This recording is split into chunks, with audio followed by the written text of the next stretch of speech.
UDF നേതാക്കളുടെ തിരക്കിട്ട കൂടിക്കാഴ്ചകളാണ് ഇന്ന് തിരുവനന്തപുരത്ത് നടന്നത്. രമേശ് ചെന്നിത്തല അടക്കമുള്ള നേതാക്കളുടെ അതൃപ്തി പരിഹരിക്കാൻ നിയുക്ത മുഖ്യമന്ത്രി VD സതീശൻ തന്നെ നേരിട്ടിറങ്ങി. രമേശ് ചെന്നിത്തലയും KC വേണുഗോപാലിനെയും വീട്ടിലെത്തിക്കണ്ടാണ് സമവായ നീക്കം സാധ്യമാക്കിയത്.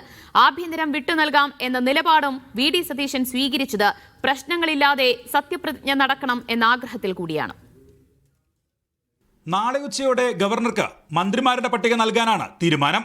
വിലങ്ങുതടിയായി നിന്നത് പാർട്ടിക്കുള്ളിലെ മുതിർന്ന നേതാക്കളുടെ അതൃപ്തി. അത് പരിഹരിക്കാൻ VD സതീശൻ തന്നെ മുന്നിട്ടിറങ്ങി. ഉഭയകക്ഷി ചർച്ചകൾ പ്രാഥമികമായി പൂർത്തിയാക്കി. നേരെ പാണക്കാട് തങ്ങളെ കാണാനെത്തി. ലീഗ് നൽകിയ പിന്തുണയ്ക്ക് നന്ദി അറിയിച്ചു. ടീം UDFന്റെ പ്രവർത്തനത്തിന് തങ്ങളുടെ ഭാഗത്തു നിന്ന് കിട്ടിയ പിന്തുണയ്ക്ക് നന്ദി പറയാൻ കൂടിയിട്ടാണ് ഞാൻ വന്നത്.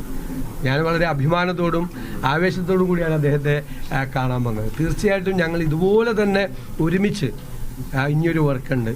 ഈ നാടിനെ മാറ്റമുണ്ടാക്കുന്നതിന് വേണ്ടിയിട്ട് ടീമായിട്ട് ഞങ്ങൾ ഇന്ന് വർക്ക് ചെയ്യും, ഒരുമിച്ച് ഇന്ന് വർക്ക് ചെയ്യും. അവിടെ നിന്ന് നേരെ പോയത് രമേശ് ചെന്നിത്തലയുടെ വീട്ടിൽ. മന്ത്രിസഭയിൽ ഉണ്ടാകണമെന്നും ആഭ്യന്തരം നൽകാമെന്നും VDയുടെ ഉറപ്പ്.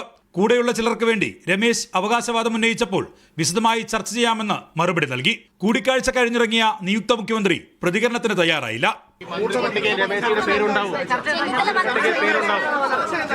അതിന് പിന്നാലെ KC വേണുഗോപാലിനെ കാണാൻ വീട്ടിലേക്ക്.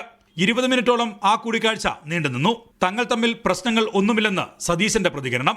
നിങ്ങൾ ഉദ്ദേശിക്കുന്നത് പോലെ ഒരു വിഷയവും തർക്കത്തിലില്ല. ഞങ്ങൾ 10 മിനിറ്റ് 15 മിനിറ്റായി ഇരുന്നാൽ തീരാത്ത ഒരു വിഷയത്തിൻ്റെ അകത്തില്ല. അപ്പോൾ കോൺഗ്രസ് ആണ് ഞങ്ങൾക്കെല്ലാം, പാർട്ടിയാണെല്ലാം. പാർട്ടി തീരുമാനം പറഞ്ഞു കഴിഞ്ഞാൽ ആ പാർട്ടി തീരുമാനത്തിന് മേൽ ഉറച്ചു നിന്ന് പോരാടുക എന്നുള്ളതാണ് ഞങ്ങളുടെ ലക്ഷ്യം. കോൺഗ്രസ് മന്ത്രിമാരെ തീരുമാനിച്ച ശേഷമേ ഉഭയകക്ഷി ചർച്ച വേണ്ടൂ എന്ന് നിയുക്ത മുഖ്യമന്ത്രി പിന്നീട് തീരുമാനമെടുത്തു.